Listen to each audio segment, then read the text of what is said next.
नमस्कार, तहलका डिजिटल देख रहे हैं आप। मैं हूं आपके साथ नैना। चले रुक करते हैं बड़ी खबरों का। बता दें कि पीएम मोदी के 11 साल पूरे होने पर बीजेपी जश्न मना रही है। तहलका डिजिटल ने मध्य प्रदेश के दतिया में जनता से उनकी राय जानने की कोशिश की। इस वक्त की बड़ी खबर, बड़ी अपडेट आपको बता दें कि कुछ लोगों ने मोदी सरकार की विदेश नीति और विकास की तारीफ की, तो वहीं दूसरी ओर महंगाई, बेरोजगारी और जीएसटी को लेकर लोगों में काफी ज्यादा नाराजगी भी देखने को मिली। मैं आपको बता दूं कि इस पर जनता की मिली जुली प्रतिक्रियाएं सामने आई हैं। कहीं खुशी है तो कहीं गम। इस वक्त की बड़ी अपडेट, बड़ी खबर आपको बता रहे जो सीधा मध्य प्रदेश से सामने आई है। बता दें कि जनता की मिली जुली प्रतिक्रिया सामने आई है। मैं आपको बता दूं कि जहां एक तरफ बीजेपी जश्न मनाती दिखाई दे रही है क्योंकि प्रधानमंत्री मोदी के 11 साल पूरे होने की खुशी में भाजपा जश्न मना रही है। इसी पर तहलका डिजिटल ने मध्य प्रदेश के दतिया में जनता से उनकी राय जानने की कोशिश की। कुछ लोगों ने मोदी सरकार की कई नीतियों की तारीफ की है, तो कुछ लोग महंगाई, बेरोजगारी और जीएसटी को लेकर काफी ज्यादा नाराज दिखे हैं। देखिए ग्राउंड जीरो से हमारे संवाददाता लोकेश मिश्रा की बेहद खास रिपोर्ट। तो आपने देखा कि जब हमने मोदी जी के 11 साल बेमिसाल को लेकर लोगों से बात की तो कुछ लोगों में नाराजगी दिखी, तो कुछ लोगों में कार्यों को लेकर सुधार की भी संभावनाएं देखी गई। ऐसी बात तहलका डिजिटल से बात करते हुए लोगों ने कहा। हालांकि अब देखने वाली बात होगी कि प्रधानमंत्री मोदी के आगामी कार्यकाल को लेकर जनता का क्या रुख अपना होता है। लोकेश मिश्रा। प्रधानमंत्री जी के नेतृत्व में भारत सरकार को जो भी स्कीमें दी गई हैं आम जनता के लिए, उनका क्रियान्वयन ठीक ढंग से नहीं हो पा रहा है। यदि ठीक ढंग से क्रियान्वयन होता तो जनता को अवश्य राहत मिलती, लेकिन सरकार के द्वारा जो प्रयास किया जा रहा वो सराहनीय है। बीच में जो उनकी बॉडी है वो सही ढंग से काम नहीं कर रही है। उम्मीद करते हैं कि आने वाले समय में प्रशासनिक बॉडी सही काम करेगी और जनता को लाभ मिलेगा। ऐसा है सब 11 साल बेमिसाल केवल उन लोगों के लिए हैं जो बड़े व्यापारी हैं, बड़े उद्योगपति हैं। हमारे जैसे छोटे व्यापारियों के लिए, मध्यम वर्ग के लोगों के लिए कहीं से भी बेमिसाल नहीं है। सबसे पहले आपकी जीएसटी की मार, व्यापार धराशायी। दूसरी बार फिर नोटबंदी की मार, व्यापार धराशायी। कोरोना के बाद व्यापार पर प्रभावित हुआ, व्यापार उभर ही नहीं पा रहा।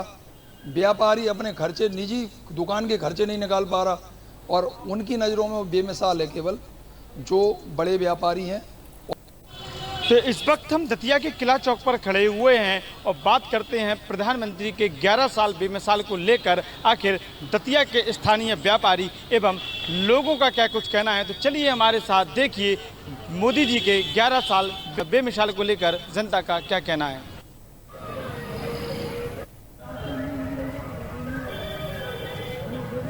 मोदी जी के 11 साल जो रहे हैं काफ़ी अच्छे रहे हैं और उन्होंने अंतर्राष्ट्रीय स्तर पर काफ़ी देश को सुविधाएं भी दी हैं। और थोड़ा सा देखा जाए तो बस थोड़ा सा देश में युवाओं को जो रोज़गार मिलना चाहिए, थोड़ा सा उस पर ध्यान देना चाहिए, बढ़ती हुई महंगाई पे ध्यान देना चाहिए। और अगर मोदी जी इन दोनों चीज़ों पे अच्छे से थोड़ा सा ध्यान देते हैं तो देश की सरकार, भारतीय जनता पार्टी, मोदी जी की सरकार सालों साल रहेगी। धन्यवाद। चाचा, क्या कहना रहेगा? प्रधानमंत्री के 11 साल बेमिसाल हैं, आपको कितना लाभ मिला, क्या कहना चाहेंगे? हमें भैया कोई लाभ नहीं मिला, कोई दुकान नहीं मिली, कोई कुछ नहीं मिला, ना कुछ नहीं। महंगाई हम ये 5 फुट के डिब्बे पे गुजर कर रहे हैं। हमें सहारा का पैसा नहीं मिला, 60,000 रुपये। साहब, हम बीमार आदमी, विकलांग हैं। देखो पैर, देख लो, पैर का फोटो ले लो, ये दोनों पैर खराब है, इसका ऑपरेशन हुआ है। फिर भाजपा के लोग कह रहे हैं जनता के बीच निरंतर अच्छे कार्य हुए हैं। कार्य तो हो रहा है लेकिन ईमानदारी से नहीं हो रहा है ना। खाओ जाओ, वे ले आओ पैसा। तो आपने देखा कि जब हमने मोदी जी के 11 साल बेमिसाल को लेकर लोगों से बात की तो कुछ लोगों में नाराजगी दिखी, तो कुछ लोगों में कार्यों को लेकर सुधार की भी संभावनाएं देखी गई। ऐसी बात तहलका डिजिटल से बात करते हुए लोगों ने कहा। हालांकि अब देखने वाली बात होगी कि प्रधानमंत्री मोदी के आगामी कार्यकाल को लेकर जनता का क्या रुख अपना होता है। लोकेश मिश्रा, तहलका डिजिटल, मध्य प्रदेश, छत्तीसगढ़।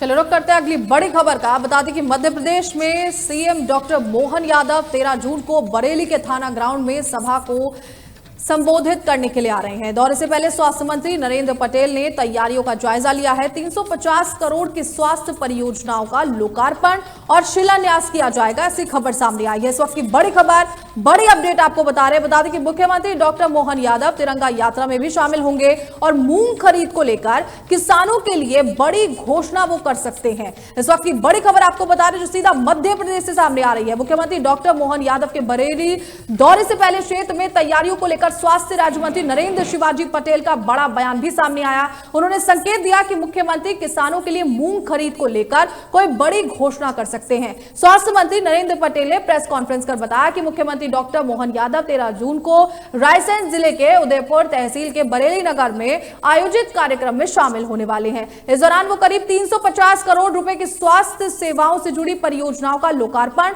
और शिलान्यास करेंगे। मुख्यमंत्री का यह दौरा राजनीति के साथ साथ विकास के दृष्टिकोण से भी अहम माना जा रहा है।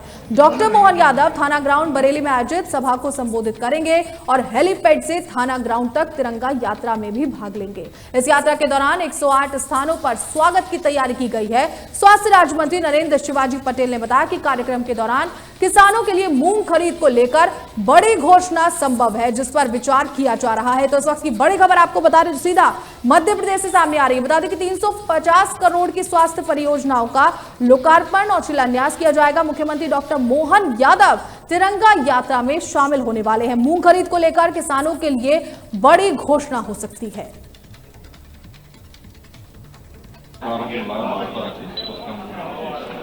मध्य प्रदेश के यशस्वी लोकप्रिय मुख्यमंत्री आदरणीय डॉक्टर मोहन यादव जी कल पहली बार बरेली नगर में पधार रहे हैं।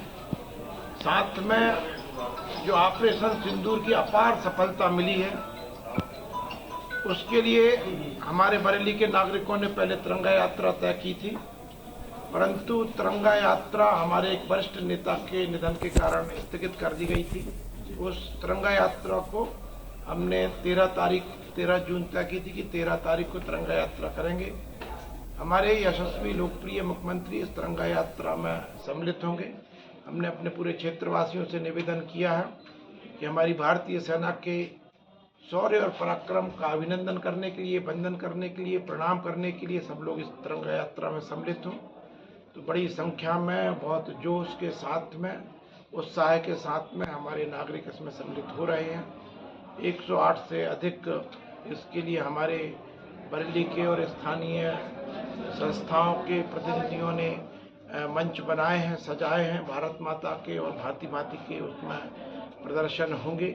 निश्चित रूप से तिरंगा यात्रा एक बरेली के लिए मील का पत्थर साबित होगी, जो हमारे देश के शौर्यवान और पराक्रमी सेना के लिए अभिनंदन होगा, आभार होगा कि उनके इस शौर्य से हम देशवासी सुरक्षित रहते हैं। साथ में हमारे मुख्यमंत्री जी यहाँ पर एक आम सभा भी करने वाले हैं। निश्चित रूप से जब हमारे प्रदेश के मुखिया का आगमन हो रहा है तो क्षेत्र की जनता की आशाएं भी रहती हैं। तो क्षेत्र की जनताओं की आशा हैं, उसके अनुरूप हमने जो भी क्षेत्र की जनता से सुझाव प्राप्त हुए थे, गणमान्य नागरिकों से सुझाव प्राप्त हुए थे या पत्रकार साथियों से सुझाव प्राप्त हुए थे, वो सभी मुख्यमंत्री जी के सामने रखे हैं। उनका परीक्षण हो रहा है। जो भी फिजिबल प्रोजेक्ट्स होंगे निश्चित रूप से उनको कल माननीय मुख्यमंत्री जी घोषित करेंगे। मुख्यमंत्री जी आ रहे हैं और मूंग को लेकर किसान चिंतित हैं, इस विषय में कोई पहल? बिल्कुल, निश्चित रूप से मुझे आपको बताते हुए बड़ी प्रसन्नता है कि आदरणीय मुख्यमंत्री जी इस मूंग के विषय को लेकर चिंतित हैं और हमारे किसानों को मदद करने के लिए, सहयोग करने के लिए सदैव तत्पर हैं। हमने और चलिए बड़ी खबरों में रुक करते हैं आज की सबसे बड़ी और दुखद खबर का। अहमदाबाद में एयर इंडिया का विमान दुर्घटनाग्रस्त हो गया। विमान में सवार 204 लोगों की मौत की कहीं ना कहीं पुष्टि होती दिखाई दे रही है। हालांकि इसकी कोई आधिकारिक पुष्टि अभी नहीं हुई है, लेकिन सूत्रों के हवाले से ये बात सामने आई है। विमान में गुजरात के पूर्व मुख्यमंत्री विजय रूपाणी भी सवार थे। अब तक 100 शव बरामद कर लिए गए हैं। पहचान के लिए मैं आपको बता दूं कि डीएनए टेस्ट जो है वो करवाया जाएगा। इस वक्त की बड़ी खबर आपको बता दें कि अहमदाबाद सिविल अस्पताल में डीएनए सैंपल देने की व्यवस्था जो है वो की गई है। अहमदाबाद से लंदन जा रही एयर इंडिया की फ्लाइट टेक ऑफ के कुछ ही मिनटों बाद एक दर्दनाक हादसे का शिकार हो गई। ये विमान मेघानी नगर क्षेत्र के रिहायशी इलाके में दुर्घटनाग्रस्त हो गया, जो बीजे मेडिकल कॉलेज के हॉस्टल के पास स्थित है। हादसा इतना भयावह था कि पूरा देश इस वक्त स्तब्ध रह गया है। इस वक्त की बड़ी खबर आपको बता दें कि अहमदाबाद के पुलिस कमिश्नर के अनुसार इस हादसे में किसी के भी बचने की संभावना जो है वो नहीं दिखाई दे रही है। वहीं अब तक करीब 100 शव मलबे से निकाले जा चुके हैं, ये खबर सामने आई है, लेकिन ज्यादातर शव बुरी तरह से झुलस चुके हैं, जिससे उनकी पहचान करना बेहद मुश्किल हो रहा है। एयर इंडिया की फ्लाइट टेक ऑफ के कुछ मिनट बाद क्रैश हो गई। हादसा बीजे मेडिकल कॉलेज के हॉस्टल से टकराने के बाद हुआ। अब तक 100 शव निकाले जा चुके हैं, सभी की पहचान मुश्किल है। साथ ही आपको बता दें कि 242 लोग जो थे वो इसमें सवार थे। सभी की मौत की आशंका कहीं ना कहीं जो है वो जताई जा रही है। पूर्व मुख्यमंत्री विजय रूपानी भी विमान में सवार थे, खबर सामने आई। अहमदाबाद सिविल अस्पताल में डीएनए सैंपल की प्रक्रिया जो है वो शुरू कर दी गई है। इस वक्त की बड़ी खबर, बड़ी अपडेट आपको बता दें कि अब तक 100 शव जो है वो बरामद कर लिए गए हैं, लेकिन उनकी पहचान मुश्किल बताई जा रही है। मैं आपको बता दूं कि अहमदाबाद सिविल अस्पताल में डीएनए टेस्ट की जो भी है वो प्रतिक्रिया, जो भी व्यवस्था है वो सुनिश्चित कर ली गई है। अहमदाबाद में मैं आपको बता दूं कि ये बड़ा और दुखद हादसा हुआ है। विमान में मैं आपको बताऊं 204 लोगों की मौत हो गई, ऐसी खबर सूत्रों के हवाले से सामने आई है। विमान में गुजरात के पूर्व मुख्यमंत्री भी वहां पर थे, ये खबर सामने आई। अब तक 100 शव बरामद कर लिए गए हैं। पहचान के लिए डीएनए टेस्ट जो है वो कराए जाएंगे।